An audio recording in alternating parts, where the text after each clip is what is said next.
మెదక్ జిల్లా నార్సింగి మండల కేంద్రంలోని ప్రాథమిక ఆరోగ్య కేంద్రాన్ని శుక్రవారం రోజున జిల్లా వైద్యాధికారి శ్రీరామ్ ఆకస్మికంగా తనిఖీ చేశారు. ప్రాథమిక ఆరోగ్య కేంద్రంలో విధులు నిర్వహిస్తున్న డాక్టర్ రవికుమార్ తో పాటు వైద్య సిబ్బందిని ఆయన అభినందించారు. వారి పనితీరుపై ఆయన సంతృప్తి వ్యక్తం చేశారు. ఆసుపత్రి పరిసర ప్రాంతమంతా కూడా పరిశుభ్రంగా ఉండడంతో పాటు ల్యాబ్, డ్రగ్ స్టోర్, ఇంజెక్షన్ గది, లేబర్ రూమ్, ఆపరేషన్ థియేటర్ చాలా నీట్ గా ఉండడంతో డాక్టర్స్ తో పాటు వైద్య సిబ్బందిని ఆయన అభినందించారు. అనంతరం జిల్లా వైద్యాధికారి డాక్టర్ శ్రీరామ్ మాట్లాడుతూ నార్సింగ్ మండల కేంద్రంలోని ప్రాథమిక ఆరోగ్య కేంద్రాన్ని ఆకస్మికంగా తనిఖీ చేయడం జరిగిందని, డాక్టర్ రవికుమార్ తో పాటు సిబ్బంది పనితీరును కూడా చాలా బాగుందని ఆయన అభినందించారు. మండలంలోని పిహెచ్సి కింద 14 గ్రామ పంచాయతీలలో ప్రతిరోజు ఆశా వర్కర్లు ఇంటింట తిరిగి ఫీవర్ సర్వే నిర్వహించడం జరుగుతుందని, ఒక్కో ఆశా వర్కర్ ప్రతిరోజు 20 ఇండ్లు సర్వే నిర్వహించి నివేదికను వైద్యాధికారికి అందించడం జరుగుతుందని, జూలై నెల డెంగ్యూ నెల కాబట్టి అప్రమత్తంగా ఉండి జ్వరంతో బాధపడితే వారికి రక్త నమూనాలు సేకరించి ల్యాబ్ కు పంపించడం జరుగుతుందని తెలిపారు. ఎంఎల్హెచ్పి డాక్టర్ 5 ఉన్నారు కాబట్టి ప్రతిరోజు ప్రజలకు అందుబాటులో ఉండేలాగా చూడాలని వారు డాక్టర్ కు సూచించారు. అదేవిధంగా స్టాఫ్ నర్స్ 2 కావాల్సి ఉంది కాబట్టి త్వరలోనే వారిని కూడా రిక్రూట్ చేస్తామన్నారు.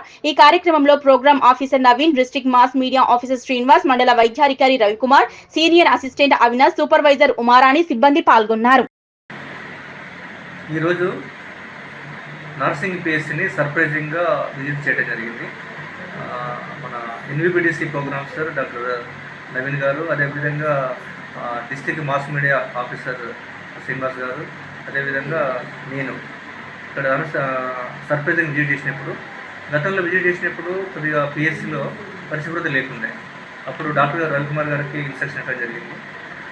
ప్రతి రూమ్లో కూడా మెయిన్గా స్టోర్ లేకనే ఉండాలి. ప్రతి మెడిసిన్స్ కూడా సిస్టమేటిక్ పెట్టాలి. ఐవి ఫ్లూయిడ్స్, తర్వాత డ్రగ్స్, తర్వాత యాంటీబయాటిక్స్ అని చెప్పినాం. సో ఆయన సూచనలు తప్పకుండా ల్యాబ్ తోటి సహా కరెక్ట్గా ఎస్ఓపి ప్రకారము అరేంజ్ చేయడం జరిగింది. అదేవిధంగా మనకి వ్యాక్సినేషన్ కానీ, తర్వాత ఓపీ మెడిసిన్స్ ఇష్యూలో కానీ పర్ఫెక్ట్గా ఎస్ఓపి చేయడం జరిగింది. సో డాక్టర్ గారు ఇక్కడ చాలా కాన్సన్ట్రేషన్ చేసి ఓపీని కూడా నిర్వహించడం జరుగుతుంది.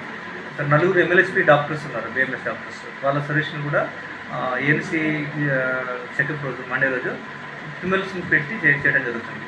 సో మనం ఈ సీజన్లో మనకి 14 గ్రామ పంచాయతీలలో ప్రతి విలేజ్లో కూడా ఆశాస్ ఎవ్రీడే ఫీవర్ సర్వే ప్రతి గ్రామంలో చేయడం జరుగుతుంది. ప్రతిరోజు కూడా ప్రతి ఆశ 20 హౌస్ హోల్డ్ని చేస్తున్నారు. సో ఈ రిపోర్ట్ అనేది ఏఎన్ఎం ద్వారా డాక్టర్ గారికి వస్తున్నది. ఎక్కడైతే ఏ గ్రామాల్లో అయితే 5 కంటే ఎక్కువ ఫీవర్స్ కనుక నమోదైతే ఆ గ్రామాల్లో స్పెషల్గా మెడికల్ క్యాంప్ పెట్టడం జరుగుతుంది. ఆ మెడికల్ క్యాంప్లో ఎవరైతే జ్వరంతో బాధపడుతున్నారో వాళ్ళకి శాంపుల్ కలెక్ట్ చేసి టీఆర్బుల్ పంపడం జరుగుతుంది. ఒకవేళ అక్కడే అక్కడే ఆర్టీ టికెట్స్ తోటి మలేరియా ఉన్నదాన్ని చూస్తారు. డెంగ్యూ కోసం మాత్రం శాంపుల్ని టీఆర్బుల్ పంపిస్తారు. అదేవిధంగా టైఫాయిడ్ కానీ, ఇక్కడ ఉన్నటువంటి ఏఎన్సీ ప్రొఫైల్ కానీ అన్నీ కూడా పర్ఫెక్ట్గా జరుగుతున్నది. సో రీజన్స్ కూడా అండ్ డ్రగ్స్ కూడా వాళ్ళు ఇండెంట్ పెట్టుకుని చేయడం జరుగుతున్నది. ఈ సీజన్లో మెయిన్గా ఏంటంటే మెడికల్ క్యాంప్స్ కూడా మేము వాళ్ళు ఇచ్చిన టెంటేటివ్ యాక్షన్ ప్లాన్ ప్రకారము డైలీ కూడా చేయడం జరుగుతుంది. వితౌట్ డాక్టర్స్ క్యాంప్ పెట్టకుండా డాక్టర్స్ తోటే క్యాంప్ నిర్వహించడం జరుగుతున్నది. సో మనము ఈ జూలై మంత్ డెంగ్యూ మంత్ కాబట్టి అప్రమత్తంగా ఉండి ప్రతి ప్యూర్ కేసు కూడా ఈ సీరా కలెక్ట్ చేసేసి టీఆర్బుకి పంపిస్తున్నారు కూడా. సో డాక్టర్ గారిని కోరేది ఏంటంటే, మీరు ఉన్నటువంటి ఎంఎల్హెచ్పి డాక్టర్స్ మొత్తం కలిసి 5 కంపల్సరీ ఆన్ డ్యూటీలో ఉండేట్టుగా, అంటే కాల్ డ్యూటీలో ఉండి ఇక్కడ ఎవరు వచ్చినా కానీ ట్రీట్మెంట్ అందించాలి. తర్వాత ఇక్కడ మన స్టాఫ్ నర్సులు 2 వీకెండ్ ఉన్నది. ఇప్పుడు రిక్రూట్మెంట్లో మేము ప్రాసెస్లో కంప్లీట్ చేసి ఆ 2 కూడా మీకు ఇవ్వడం జరుగుతుంది. కాబట్టి సర్వీస్ అన్నది నాకు సాటిస్ఫై అవుతుంది ఇక్కడ. సో మీ అందరికీ కూడా నేను చెప్పింది ఒకటే, మనం సర్వీస్ ఇస్తేనే ప్రజలకు గుర్తింపు ఉంటుంది. Thank you.